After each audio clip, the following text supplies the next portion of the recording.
Yo, what's up, Naruto fans? This is Rafa from C Manga, and I'm here to give you a review of Chapter 629, Windhole. So, yeah, we're back from the break, and the story continues. And I'd say the chapter was good, but for me, it was only really good, like, halfway into the chapter, onwards to the end. That's when I found it interesting. The first half was basically the Jubies powering up. It does some massive explosion or something, and um, basically Madara seems to think, oh yes, that should be enough to clear up everything and everyone. But when the smoke clears, Naruto's apparently protected everyone by having the chakra he put on them from the Nine Tails surrounding them, so he's controlled it to protect them. And that's what, I can't remember who said it, but he's saying Naruto protected us again. But doing this now, he basically burnt out all his strength, and he's basically exhausted all his chakra now. So he can't actually do anything. He's basically exhausted and like kneeling down on the floor. Madara, I can't remember what he was about to do. I think he was gonna say, "I'm gonna clean up again," but before he does anything, basically everyone steps up, like, and us saying we need to form a line or whatever, and Sakura saying that I'll heal Naruto. So yeah, they're all standing up to protect him. So that bit was, that more of the same of what we've seen before. Now from halfway in, we see Obito and Kakashi have warped to the inner world using Kaimui, sorry, and basically they as soon as they entered, what do you call it? Kakashi was about to use Raikiri on him, but he stopped. And then after Obito was like, it's funny you hesitated again. I've noticed you hesitated quite a few times, and you've had lots of opportunities to kill me, but you still don't. Is it to do with guilt?"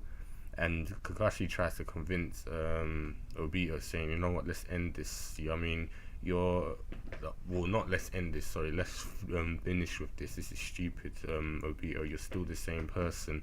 It's like you spoke a lot of things that Naruto's speaking now. You have the same values. I mean, there's no shame or there's no difficulty for you to go back to how you were. You can easily go back and be that person. I mean, why do you seem to keep listening to what Naruto wants to say? It's like you or the previous you in the past is trying to reject the person you are now."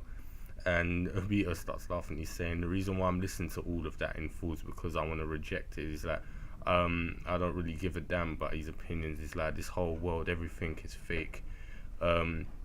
He says, if you think the reason why I've started this war is because of you and Rin, he's like, "You're wrong." He's like, "I know everything." And he steps into Kakashi's Raikiri, and it shows an image of basically the same thing what happened to Rin. So I know that was a symbolism of that. And he explains that he knew that Rin gave up her life purposely for the Leaf Village. He after the village of the Mist, I think, took her or kidnapped her and made her Jinchuruki with Sanbi.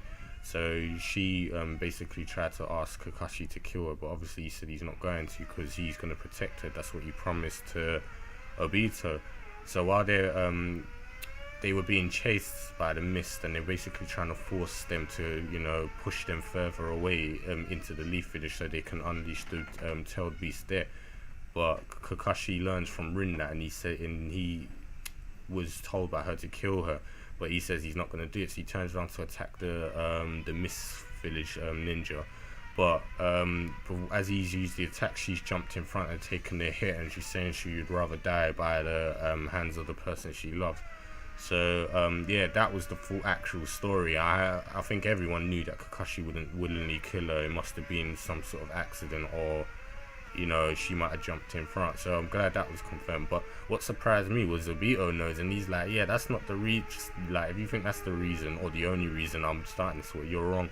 And then he goes on to talk about how the world ninjas is like, obviously Rin didn't die because she's fake. That you're fake. Everything's fake. Because what kind of world we live in can have that? This ninja world, the ninja rules, laws, everything is all fake. So he is kind of psychotic. So now we know why he's trying to make the infinite Tsukiyomi plan, the moon's eye thing, because he seems to think everything's fake. He believes the world is wrong, and this is what he wants to change. And as he pulls back now, he shows his heart, And because Kakashi earlier was saying, oh, I mean, you still like Naruto regardless of everything. You have a heart or something like him. And when he steps back, he shows where his heart's supposed to be. He's like, look, there's nothing here. It's empty. It's like it's empty. I don't feel anything. And it shocks Kakashi, and it ends there. So he's yeah, I really did enjoy that last half, because I said it explained a lot of stuff that I was annoyed about before. Like, oh, if he just caused the war because of Rin, it's a bit petty and been used before. But no, it's not. It just seems like it was to do with her, but it was more on the bigger scale of he hates the world for what it is. Like, everything is fake. So that was good to see. I can't really think what will happen next. I'm guessing we'll either see more confrontation between Kakashi and Madara, Kakashi and Obito. Madara's most likely gonna F up a few people on the battlefield right now where Naruto is, and what I'm obviously waiting, and I hope everyone else is waiting for, is for the Hokages to come, because that's all I think I'm really interested in right now, because you know, I don't want to see any more, oh yeah, friendship this, friendship that. Yeah, it's good to see that everyone likes Naruto and he's united, but I think 4 times was enough now. So, you know, let's progress. The story's starting to get more interesting again. Hope it stays like this. So yeah, but I don't think the Hokages will appear anytime soon. They'll probably appear when things get really bad, like how it is right now. It'll probably become even worse. So we'll see what happens then. But yeah, as I said, it wasn't the best chapter. The first half could have been probably cut down a bit, but the second half definitely made up for it. A lot of good explanation about Obito's views, and that he actually does know everything about what happened in the past. So yeah, hopefully we'll have more